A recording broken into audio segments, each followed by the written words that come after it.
उजाले अपनी यादों के हमारे साथ रहने दो, न जाने किस गली में जिंदगी की शाम हो जाए। ये मशहूर लाइन लिखने वाले उर्दू अदब के शहंशाह डॉक्टर बशीर बद्र साहब की जिंदगी की शाम आखिरकार हो गई। 91 साल की उम्र उन्होंने पूरी दुनिया को अलविदा कह दिया, लेकिन मौत से पहले उनकी जिंदगी की जो सबसे भावुक कहानी सामने आई, उसने हर शायरी के दीवाने का दिल तोड़ दिया।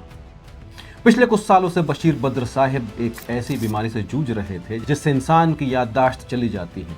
वो अपना नाम लेना भूल चुके थे, अपने घर भूल चुके थे, यहाँ तक कि खुद की लिखी लाजवाब शायरियों को भी भूल चुके। लेकिन उनके परिवार वाले बताते हैं कि कुछ भूल जाने के बाद भी जब कभी उनके कानों में मुशायरे का जिक्र आता या उनके कोई पुराने शेर गूंजते तो वो अचानक चौंक कर बड़े अदब से कहते, इरशाद इरशाद। सोचिए, जो इंसान दुनिया के हर बात भूल चुका है वो शायरी को नहीं भूला। आज अल्फा वार्ता में हम याद करेंगे उस महान शायर को जिसने अदब की दुनिया को मोहब्बत के सबसे आसान और खूबसूरत लफ्ज दिए। 15 फरवरी 1935 को जन्मे बशीर बद्र साहब ने जब शायरी की दुनिया में कदम रखा तब शायरी में बहुत ही मुश्किलें और भारी भरकम उर्दू शब्दों का इस्तेमाल होता था। आम इंसान के लिए शेर समझना थोड़ा मुश्किल होता था, लेकिन बशीर बद्र ने उस ढर्रे को पूरी तरह से बदल दिया। उन्होंने शायरी को महलों से निकालकर आम आदमी की झोपड़ी और मिडिल क्लास के ड्राइंग रूम तक पहुंचा दिया। उन्होंने वो शब्द चुने जो हम और आप अपने रोज़मर्रा की ज़िंदगी में इस्तेमाल करते हैं। जब वो इश्क और जुदाई की बात करते तो ऐसा लगता जैसे हमारी ही कहानी कह रहे हों। जी बहुत चाहता है सच बोलें, पर क्या करें हौसला नहीं होता। या फिर उनका एक मशहूर शेर जो आज के दौर के बदलते रिश्तों पर कितना सटीक बैठता है, दुश्मनी जमकर करो लेकिन गुंजाइश रहे कि जब कभी हम दोस्त हो जाएं तो शर्मिंदा ना हो।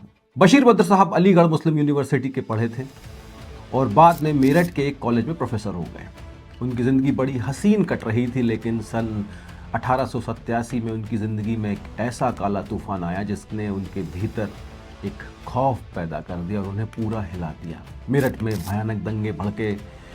उन दंगों की आग बशीर बद्र साहब का हंसता खेलता घर फूंक दिया। उनका मकान, उनका सारा सामान और सबसे बड़ा दुख उनके जीवन भर की कमाई, उनकी कविताएं और गज़लों की अनमोल डायरियाँ सब कुछ जलाकर खाक कर दी गई। इस हादसे के बाद बशीर बद्र को भीतर से एक तड़प उठी, वो अंदर से टूट गए।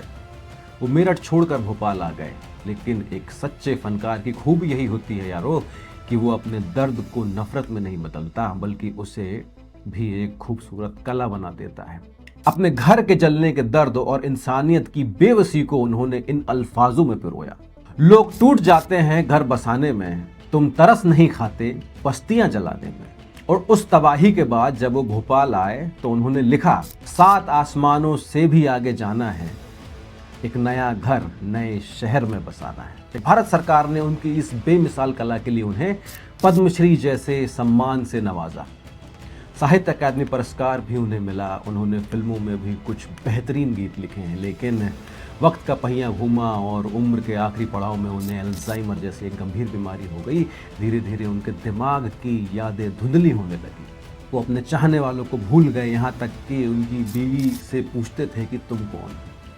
लेकिन उनके डॉक्टरों और करीबियों का कहना है कि जब उनके सामने कोई पुराना दोस्त आता तो वो कुछ बोल नहीं पाते, लेकिन उनकी रूह जैसे मुशायरे के उसी दौर में लौट आती थी और मुंह से निकलता था इरशाद। ऐसा लगता है जैसे अपनी इस हालत का अंदाज़ा उन्हें सालों पहले हो गया था। तभी तो उन्होंने लिखा था, अजीब कश्मकश में है ये ज़िंदगी अपनी, वो हमें भूल गए और हम खुद को भूल गए। बशीर बद्र साहब ने अपनी पूरी ज़िंदगी सिर्फ मोहब्बत और भाईचारे की बात की। वो जानते थे कि जब दुनिया नफ़रत की आग में जल रही हो तब सिर्फ मोहब्बत की एक बूंद ही इंसान को बचा सकती है। उनका एक बेहद ही खूबसूरत शेर है, कोई नाम निशान ना रहे, मोहब्बत का यह सिलसिला रहना चाहिए। वो चले गए, लेकिन अपनी गज़लों के ज़रिए, अपनी आवाज़ के ज़रिए वो हमेशा हमारे बीच जीवित रहेंगे। जब भी कोई आशिक अपनी मोहब्बत का इजहार करेगा, जब भी कोई शख्स अकेलेपन में रोएगा, बशीर बद्र का कोई ना कोई शेर वहाँ मरहम बनकर ज़रूर मौजूद होगा। डॉक्टर बशीर बद्र साहिब को अल्फा वार्ता परिवार की तरफ से भावभीनी श्रद्धांजलि। वो भले ही इस महफिल से उठकर चले गए हों, लेकिन अदब के आसमान पर वो एक चमकता हुआ सितारा बनकर हमेशा रहेंगे। चलते चलते उनके इस आखिरी और अमर शेर के साथ उन्हें विदा करते हैं। मुसाफिर हैं हम भी, मुसाफिर हो तुम भी, किसी मोड़ पर फिर मुलाकात होगी। दोस्तों, बशीर बद्र साहब का कौन सा शेर आपके दिल के सबसे करीब है? कमेंट बॉक्स में लिखकर उन्हें अपनी श्रद्धांजलि ज़रूर दीजिए।